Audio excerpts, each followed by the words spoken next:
Good morning. I'm going to sing a song while you greet one another for a few moments. But seriously, turn to someone around you right now. Just tell them good morning. Tell them they look good. They did a lot of work to get to the space they're at.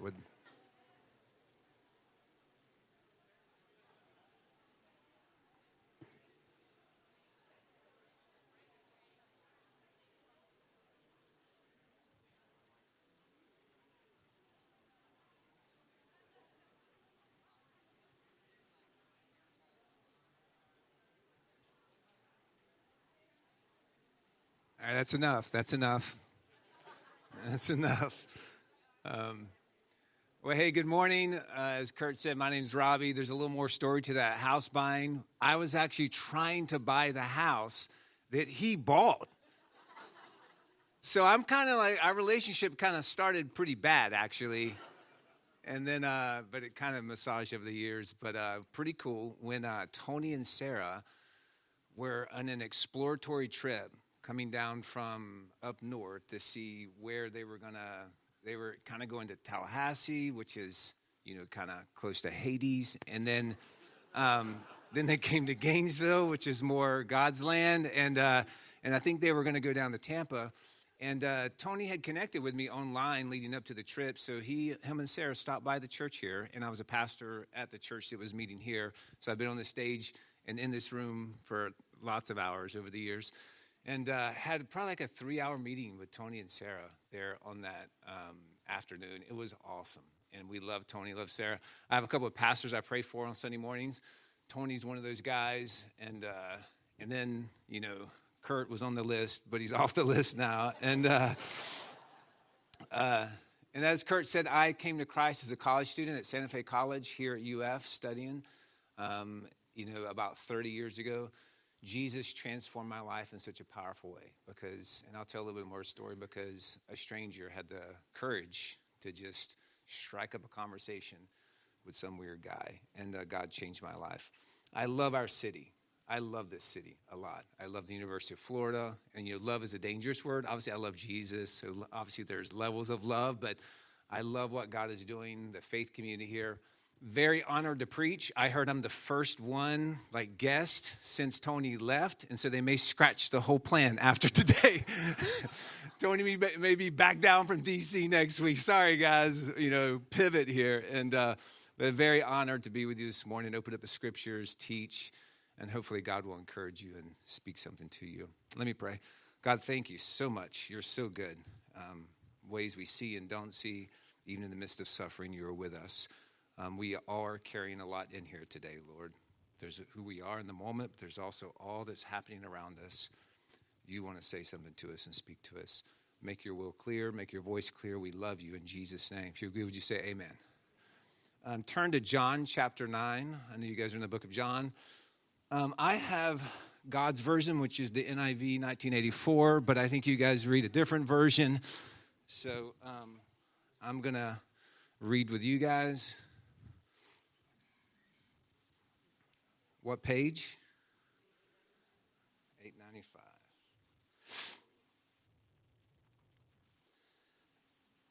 I think we could almost read this whole chapter because it's one long kind of Knives Out scene. Anybody seen that movie, the series? Don't watch it with your kids, but it's pretty awesome. It's pretty wild what happens here. I'm going to read the first 12 verses. As he passed by, he saw a man blind from birth, and his disciples asked a stupid question. Rabbi, who sinned, this man who was blind from birth, or his parents, that he was born blind? Jesus answered, it was not that this man sinned or his parents, but that the works of God might be displayed in him. We must work the works of him who sent me while it is day. Night is coming when no one can work. As long as I'm in the world, I am the light of the world. Having said these things, he spit on the ground and made mud with the saliva. Then he anointed the man's eyes with the mud and said to him, go wash in the pool of Siloam, which means sent. So he went and washed and came back seeing. The neighbors and those who had seen him before as a beggar were saying, is this not the man who used to sit and beg? Some said, it is he. Others said, no, but he is like him. He kept saying, I am the man. So they said to him, then how were your eyes opened? He answered, the man called Jesus made mud and anointed my eyes and said to me, go to Siloam and wash. So I went and washed and received my sight. They said to him, where is he? He said, I do not know. Very interesting. I'm going to stop there. I think Kurt's going to continue through John chapter 9 next week. Very fascinating passage. One little tidbit of all of Jesus' miracles, the most physical healings were the healing of the blind. 4 or 5 times throughout the Gospels, some of them might have been overlapped, was this consistent physical healing of taking someone that was blind, just like this man, and helping them to see. So there's a lot going on there, which is Jesus is showing his divinity for one. But I think there's another message, underlying message of the symbolic, which is he came to give sight to the blind. And there's a physical sight, because even later you'll see John the Baptist asking, is Jesus the Christ? And they said, oh, he opens the eyes of the blind, right? Because that's kind of prophesied in Isaiah chapter 35. It's talking about someone who will come. There's a physical, but there's also this spiritual transformation that happens when you're not just seeing, but you are actually seeing. That God actually gives you eyes to see that he is at work and in all things and through all things and over all things and above all things. In Isaiah chapter 35, verse 5, it says, then the eyes of the blind shall be opened and the ears of the deaf unstopped. This is speaking about God's grace for us to actually see. In 2 Corinthians chapter 3, and I think in prayer this morning, in pre-service prayer, Josh quoted this passage where it says, and even if our gospel is veiled, it is veiled to those who are perishing. In their case, the God of this world has blinded the minds of the unbelievers so to keep them from seeing the light of the gospel of the glory of Christ, who is the image of God. In Acts chapter 26, Paul is talking about what Jesus said to him on the road to Damascus. And he said, I am Jesus, whom you are persecuting, but rise and stand upon your feet, for I have appeared to you for this purpose, to appoint you as a servant and witness to the things in which you have seen me, and to those in which I will appear to you, delivering you from your people and from the Gentiles, to whom I'm sending you, to open their eyes, so they may turn from darkness to light, from the power of Satan to God. There's this constant theme that even though we may, and I think most of us in this room have sight, I would say we see dimly. And there's this progression to you see God nowhere. You see him in some places that you expect him. And then there's a progression that you actually see God everywhere, and especially where you least expect him. How many of you guys, contacts, glasses? Anybody in the room, contacts, glasses? Yeah. It's like you wake in the morning, you're like, oh, God help, right? And maybe you've been on the mission field where I went with a group of doctors and dentists one time, and they did a dental clinic and medical clinic, and they also had a few optometrists with us. And I would watch 80-year-old women, and we were in the valley in Mexico, and there's mountain ridges around us, and you'd watch these 80-year-old women get a pair of glasses that maybe someone in the United States donated in a box at church, and they have eyes to see for the first time the plains of the mountains, and they just weep, right? That's how I feel every time I put my contacts in every morning. I was like, whoa. But I had something very fascinating I didn't understand at the time. It was actually about 15 years ago. I was playing basketball over in this gymnasium. I took a bad finger in the eye, all right? So I already had contacts, already understood the lack of vision, what was happening. Bad finger in the eye, had to have surgery on it. Things are fine, contacts, glasses. Then all of a sudden, a cataract formed. Does anybody know what a cataract is? Has anyone ever had a cataract before? Anybody in the room? All right. So it was a trauma-induced cataract. And a cataract basically is when your lens that you look at of actually frosts over. So it doesn't matter if you put glasses or contacts. So I have this picture up here of a flower. This is how the world looks with a cataract in your eye on the right. This is normal vision. So out of this eye particularly, and I didn't understand, I'm like, what's happening? I kept changing contacts, all this stuff. And finally I realized I had a cataract in my eye. So I went and I had LASIK surgery. And I'll never forget, waking up, and I could see again. They pull, because you had to leave a patch on for a day, right? So the next day you go back to the doctor and they pull the patch off. And all of a sudden I was like, oh. I would argue that, there's probably a lot of you in here that are believers. Some of you are considering who Jesus is. Is he like the blind man? Who is this guy that maybe is going to change my life? Who is this guy? And you'll see the progression in just a moment of the blind man. A lot of us in here said Jesus is God, right? So the danger is this. You get sight and the world has a way of dimming you, and slowly cataracts form on our eyes. I've been in a relationship with Jesus for about 28 years, right? And I feel like sometimes I am 20/20 and I see God in and all and over everything. And then there's other times I'm like a -11 in my contacts right now. Where is God at? It's one of the beautiful things of community, right? Is because when we can't see him, because we've allowed the crustiness of this world, the cataracts over our spiritual eyes to dull us from seeing God and who God is. You go from seeing him nowhere. I was in that library on July 7th, 1998. I saw God nowhere. And then I had spiritual LASIK surgery. And God was everywhere. And then he was in the places I expected him. But I think what you see in this passage in John chapter 9 is he's in spaces that you typically unexpect him to be there. Kurt referred to Moses last week in his teaching. I read this poem a couple of years ago in a book about Moses, because Moses is wandering in the desert, rejecting the call of God on his life, and just kind of tending to the sheep for a long time, right? He wanted nothing to do with Yahweh. And all of a sudden, a burning bush comes, right? And it was not consumed. I don't imagine in that moment that he's looking for a burning bush, right? So God had to really get his attention. And all of a sudden, he saw a burning bush that God was speaking to him. Elizabeth Browning was an English poet from a couple hundred years ago, and she wrote this little poem. I think I have it up here. Earth is crammed with heaven. Just stop right there. Earth is crammed with heaven. Every bush aflame with God. I would argue, for those of us who have 20/20, we have LASIK spiritual surgery, God is more active in every single moment and situation in our life that we ever imagined. Some pick blackberries, others take off their shoes. And maybe you've been in that moment before where you're like, God is at work, and someone else is like scanning Twitter, right?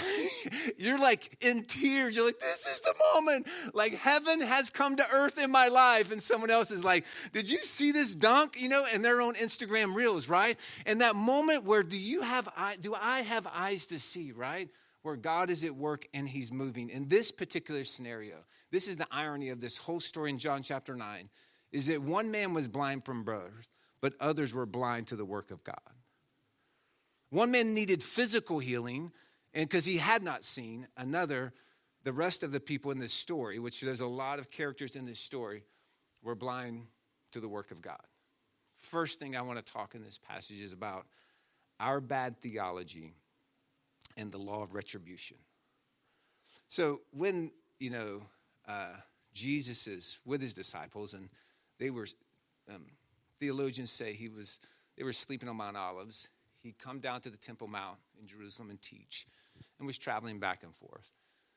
Of course, the disciples don't even see the beggar blind there. Jesus engages with him, and then they ask the question, Rabbi, who sinned? This man or his parents, that he was born blind? Now, what a fascinating statement, is he was born blind, did he sin? Right? It's like, duh, no. But still the question reveals this broken theology that the disciples had about sin and the relationship of brokenness in the world, right? I would argue it's my lens, and it's some of your lenses of the way we engage with suffering in the world, right? The question we ask when sickness comes, when hardship comes, when disease comes, when death comes, when loss comes, when the pain and suffering of this world, we go to ultimately a karma mindset, right? Which is like, hey, I've deserved this. What is the sin in my life that's causing this, right? We have that same question about ourselves, or we have it about other people. Man, their life's going really hard. I wonder if they're in sin. I wonder what's going on in that house. I wonder what sin they have. It's the same problem. The whole book of Job was written to destroy this bad theology of the law of retribution. His friends would sit around with him when he is suffering greatly, right, through the whole book of Job, and they would say, oh, surely you have a sin in your life. And Job, that's always kind of weird, right? Because we can always say, like, yeah, I do, but I haven't done anything out there, but I've got things in my heart and my mind. But even when I do good things, I have bad motives for my good things. Like oh my God, what a wretched man I am, right? So if this world was bent on we always get what we deserve, we're always in trouble. Like even in our good deeds of giving $50,000, right? It's like we want someone to see. Our hearts are so prone to stray. God, help us. Even in the good we do it with bad motives. Like what a wretched man we are, right? But they had this theology. You have this theology. I have this theology. When someone gets sick, someone gets hurt, pain is happening to you, to others. The law of retribution is a principle of justice, often summarized as an eye for an eye. I think Jesus talked about this, right? In the Sermon on the Mount. He kind of was hoping to fix this cause and effect of our sin is causing all of the suffering in our life. And I would say this, all form of suffering is because of sin. All form of suffering is because of sin. Ultimately, the fall of man. Surely, is sin to blame for the man being born blind in this passage? Yes. Is it the parent's sin? Is it his sin? There's suffering you are enduring, even right now, and pain that you are enduring. Is it because of your sin? Or I would say all form of suffering is because of sin, fall of man, but not all suffering is a result of your sin. There is, like you do stupid things, right? And there's a cause and effect, right? Now, just to be clear, your sin, you reap what you sow on some level, right? You do dumb stuff, you're going to get dumb stuff, right? But I think a bad theology is all of our suffering in this world, or any type of suffering, is this prosperity gospel that God's message to us is, if we serve him, everything is going to be perfect. And if you get saved and baptized in that theology, you're going to reject God because you're like, oh, he's not real in what he promised, right? It ends up being this like confusing moment when you are in pain in the world around you in pain, but you are living right. And you're like, God, who sinned is what we go to. Who sinned in their life that this pain is coming in? Jesus debunks this. He says, it was not that this man sinned or his parents, but that the works of God might be displayed in him. It's the question of cause or purpose. In other words, what's the cause of this, or for what purpose is God going to work his power in this? I would say most of the time I ask, what's the cause of this? And not even say like, God, are you disciplining me? It's a healthy question, right? What son is not disciplined by his father, right? That's what Hebrews chapter 12 says. So there's an element of like suffering comes, God, is there out of alignment? But let's just be clear. Some things are just because we live in the world that we live, right? It just happens in those ways. The better question is asking, for what purpose, God? For what purpose? This happened so that the works of God may be on display in my life, in your life. For what purpose? Be empathetic. If someone's going through something, they have a loss or pain, they have a loss of life around their family, they're dealing with a sickness, a loss of job, betrayal, abuse, divorce, horrible boss in their life, wrecked car, financial struggles, medical bills pouring in. The appropriate response is when they complain, no complaining. God rebuke that, don't complain. For what purpose? And you go right in that space. It's okay to sit in spaces with people and be like, I'm so sorry. I am so sorry. And you sit there, and maybe God will give you the true empathy where you care like Jesus cared. When the disciples are asking theological questions, he's wanting to heal the man. A lot of us are trying to answer theological questions about someone's life rather than Jesus in the moment is just trying to bring healing and hope to someone. And we ask those questions. What's the good question in spaces of suffering? The good question is, God, for what purpose in my life is this? Is it discipline? Is it you're allowing me to persevere? Because I know that perseverance develops character and character hope. Or is it just because we're in a really broken world and pain and suffering and abuse and wickedness do prevail? Literally, if we're not careful, we live in a gospel theology by word, but in the way we treat suffering, we end up being in a karma theology, and we live in the law of retribution. And you look at the stories, like maybe you're reading chronologically through the Bible right now. You're trying to get through the Bible, and you've missed 7 days already. And you're like, this, I know. And you're about ready to throw in the towel. But maybe you're in like Joseph, and you're going through the book of Genesis right now. And you see these moments of deep pain and suffering. And then you see these moments of like God doing something where in Joseph's life, he meant it for good. I don't understand all that you're going through in your family, your life. Disappointment with your kids, your grandkids. Family fissures got exposed deeply through the holidays. For what purpose? God, how can I be a part of the redeeming process with this area? For what purpose? The other part of this passage is, and this is where, maybe it's fresh in my mind because my wife and I watched the movie Knives Out, the newest one, the other day, and I'll probably don't watch it with your kids. It's actually, there's some real redemptive qualities, but especially a series of movies based off the board game Clue. How many of you guys have played Clue before, the board game, right? Where there's been a murder, there's pieces to the clue, and in the game you're trying to figure out, and the first one who figures it out, and the whole movie is this murder scene, and this detective comes along and is trying to figure out, with this in this room, where was so-and-so? And the movie they're kind of fun, right? They're just fun, creative, and you get to the end, you're like, no way, I can't believe that. And at the beginning, we're like, who are you guessing? Who are you guessing? We kind of pick someone, and then we're changing along the movie. You get to the end, you're like, I never saw that coming. In this particular scene, you've got this crazy scenario where the man born blind, a beggar, gets radically healed in the streets by Jesus spitting. There's a lot of saliva to make mud. Has anybody tried this?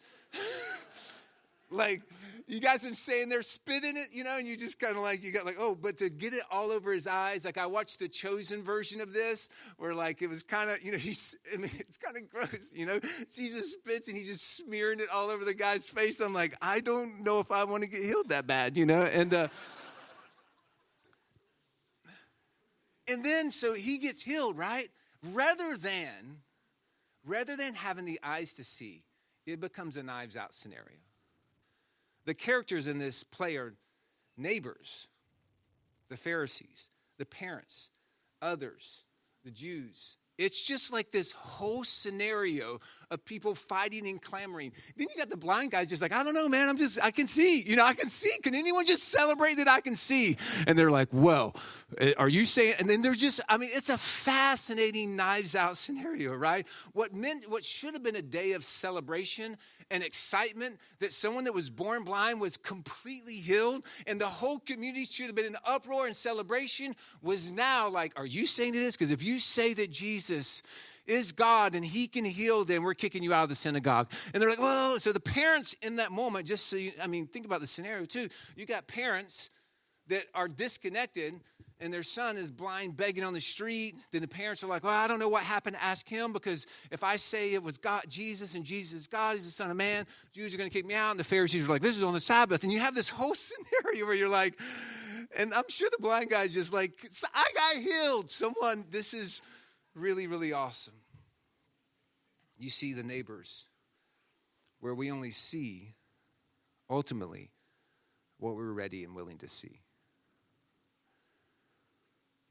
It's fascinating because in movies, you watch them. And I can't remember the last time I've seen a horror movie, but you've seen the clip where someone's running from the bad guy. And where do they always run to? The dumbest place you could ever imagine, right? It's like, I think an insurance commercial made fun of it one time where they ran into the shed with like chainsaws hanging, right? And it's like, literally, it's the scenes where you're like, and I'm sure if you're reading this passage, when you go and read John chapter 9, and you're like, if I was there, I would have saw the work of God. Where am I in the scene? I'm the disciple celebrating what Jesus done. Really? That's you, huh?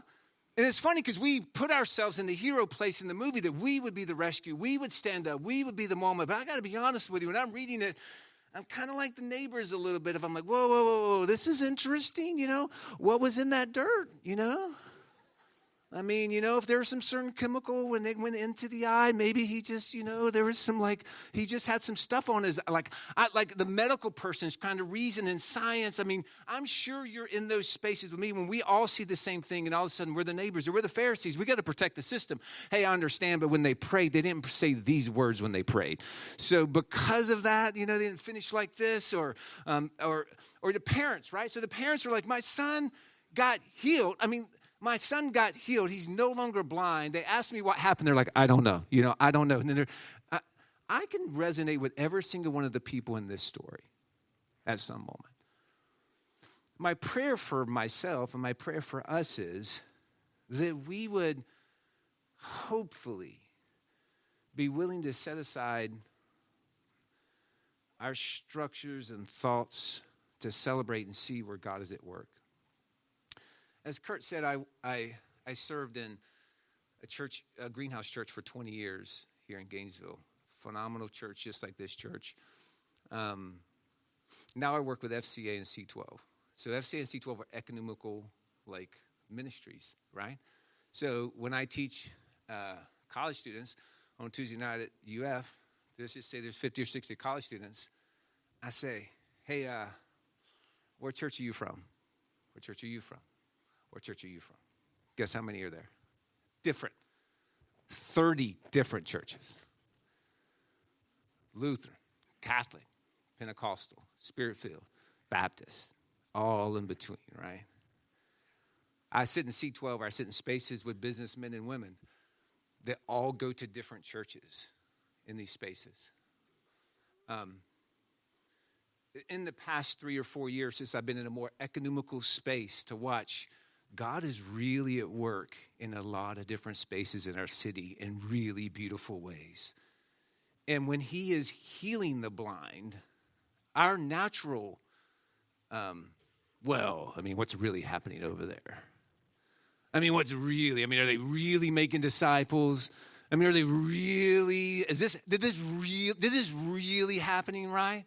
Rather than having eyes to say, God, I want to see what you see. I sit in spaces where, all over this city in churches and ministries and missions organizations, in businesses, God is at work in powerful ways. I would argue that we have let cataracts form in our spiritual eyes, that God is going to move, but he's going to move through my system, my framework, my theology, and my understanding of how God should work. And if that happens, I'm going to celebrate.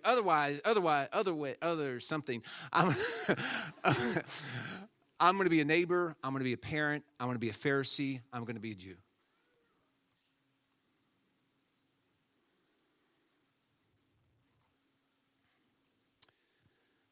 God help us.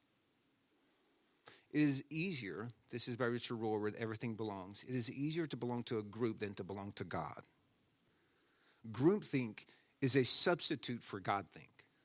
It is the belief that God is found only by our group. The next step is to establish that identification with our group as the only way to serve God. I'm telling you, I was talking to my friends from Brazil that are volleyball players over at Santa Fe College, and they're just awesome. I'm like, you go look at the work of God around the world too. It's like, whoa. And then you step in those spaces, and you're like, this is really outside of my comfort zone right now. But then God is at work. God, give us eyes to see. Help us to cultivate vision.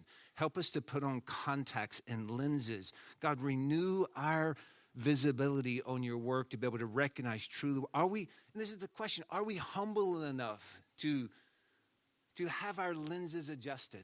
Are we willing to go to the spiritual optometrist and say, I'm not sure I see? When the scriptures are opened here on Sunday morning, are you willing for someone to bring an angle on a passage or a theological position and truly say, am I willing to change my mind on that? Are you willing to change your mind in those moments?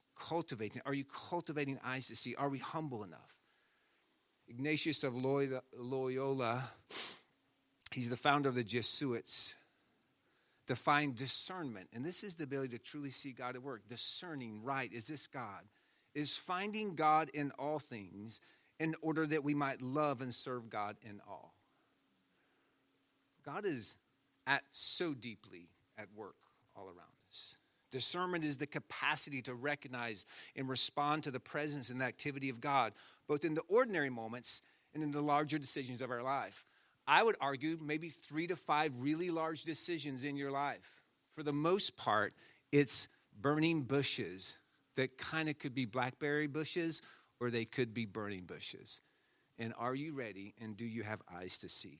If I was to encourage you a few practical ways to cultivate these eyes to see, I would practice silence and solitude, where you sit and you wait and you listen and you engage with God in the scriptures.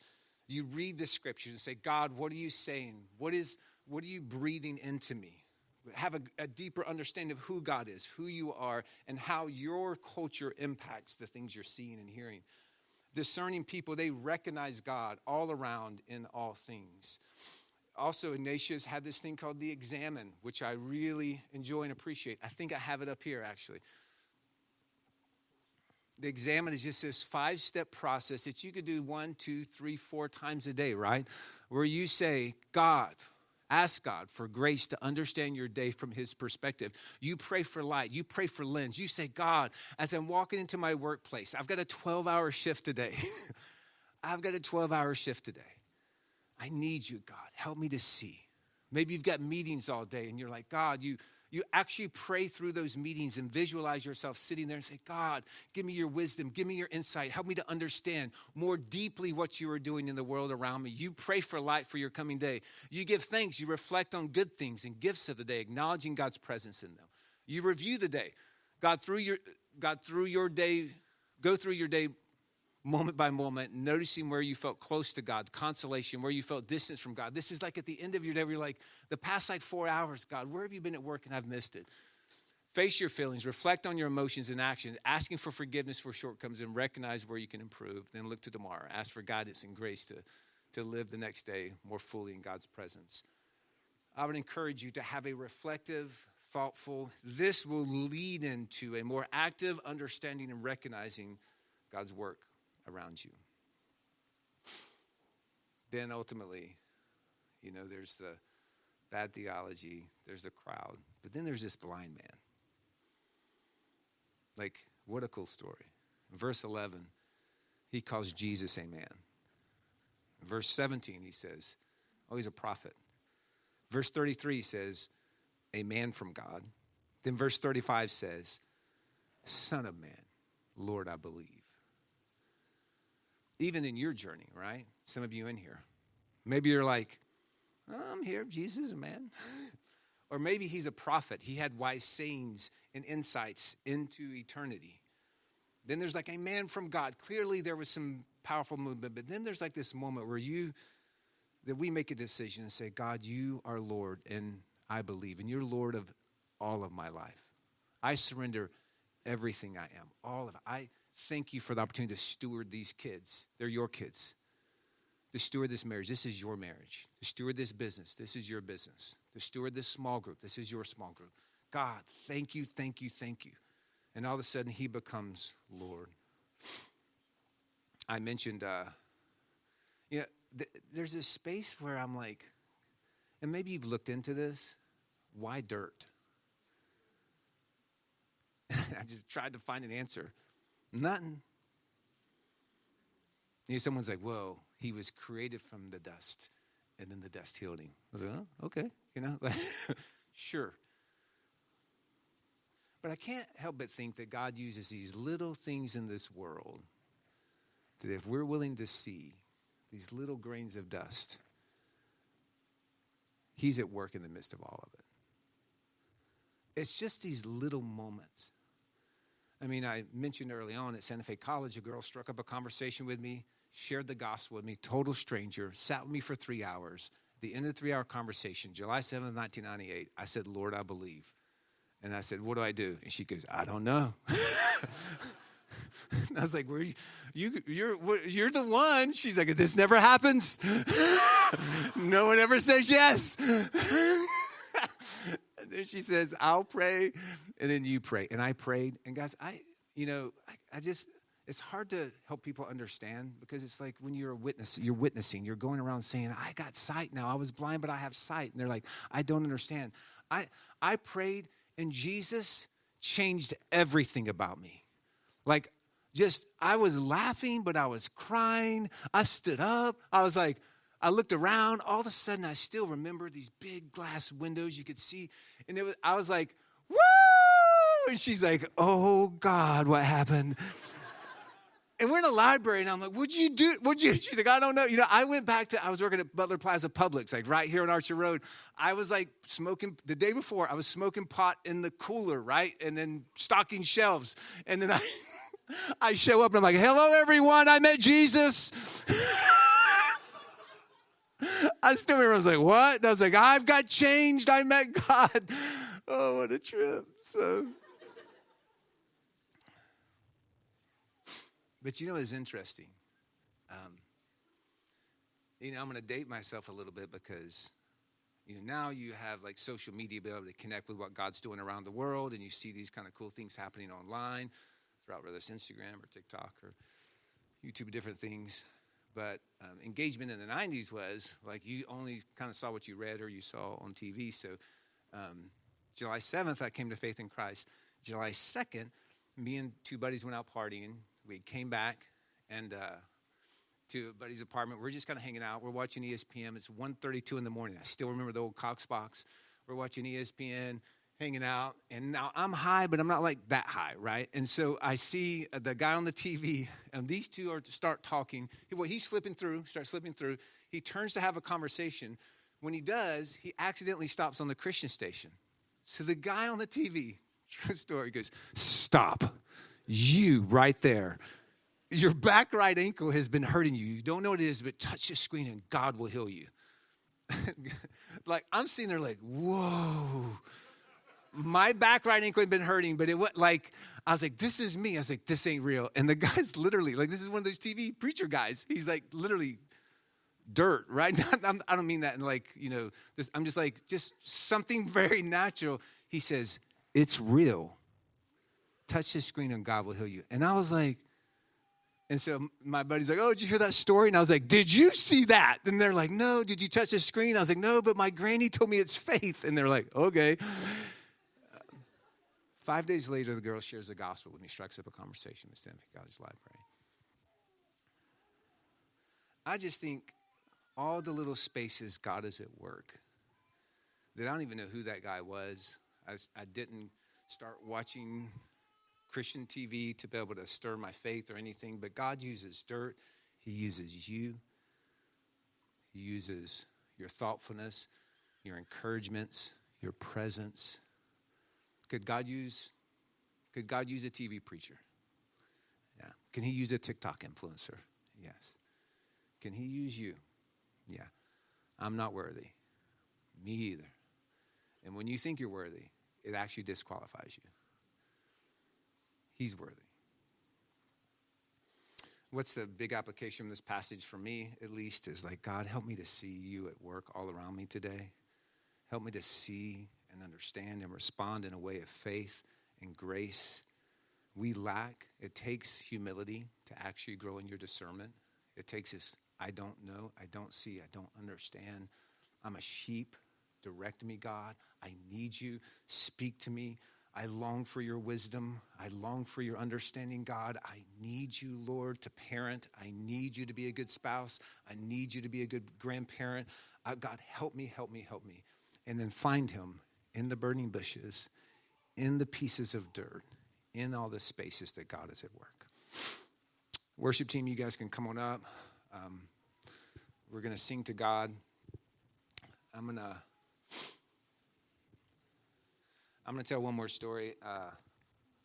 This is a story I picked up online from a preacher named Alistair Begg. And he tells this story because the longer I follow Jesus, the more I realize how less I have it together and how unworthy I am.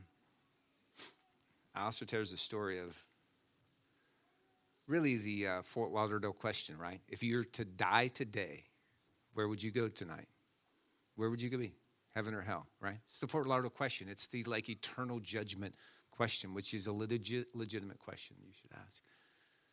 If you stand at the judgment seat and you say something like, and the first words that come out to you, and they ask you, why should we let you in here? And you say, if you come out in the first person, I believed, I recognized, I have faith, you missed it.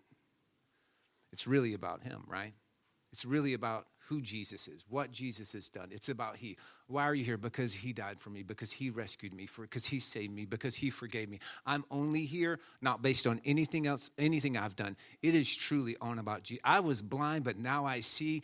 That blind man didn't do anything, right? He just sat there, let the mud rub on his face, dipped in he had some obedience, but dipped in it. It is all about who Jesus is in this story, right? Our lives ultimately are, it is finished. It is what Christ has done in and through us. He gets all the glory, all the honor. And can you imagine the thieves on the cross, right? And go with me here. Give me some theological liberty here. I'm going to lead into this a little bit. But Jesus is on the cross, and there's two thieves, and they're cussing. One's cussing Jesus out, and they're going back and forth. And the other guy, one guy's like, hey, man, leave him alone. We deserve to be up here. He actually didn't do anything, right? And Jesus turns to him and says, today you'll be with me in paradise, right? He says you'll be in heaven. So can you imagine the thief on the cross that gets to heaven? And the angel's like, what are you doing here? And he's like, I don't know, actually. And he's like, really? And he's like, yeah. And he's like, well, what do you believe about sanctification and justification? He's like, I don't know what you're talking about. And he's like, well, what's your, how many Bible verses have you memorized? And he's going, I don't, and he's like, well, tell me about how you've given to the poor, how you've sacrificed, how you shared your faith. And he's like, and the angel's confused. He's like, I'm going to get my supervisor. He gets his supervisor, comes back around. He's like, can you just, and he asked him, what are you doing here? How'd you get here? And the guy's like, hey, man, I don't know. All I know is the man on the middle cross told me to come. The man on the middle cross told me to come. And our stance before Christ is not how well we discern, how well we serve, how well we give, what we do. Our stance before God now and forever is the man on the middle cross said I could come. He forgave me. He saved me. He rescued me. Let me pray and we'll worship and then we'll continue forward. Lord, thank you so much for your word, for your scripture. Thank you that you're so graceful with us. Thank you for the invitation to know you, to follow you, to love you. Thank you, God. So as we worship, Lord, would you receive all the worship and all the praise for all the good. Thank you. In Jesus' name, amen.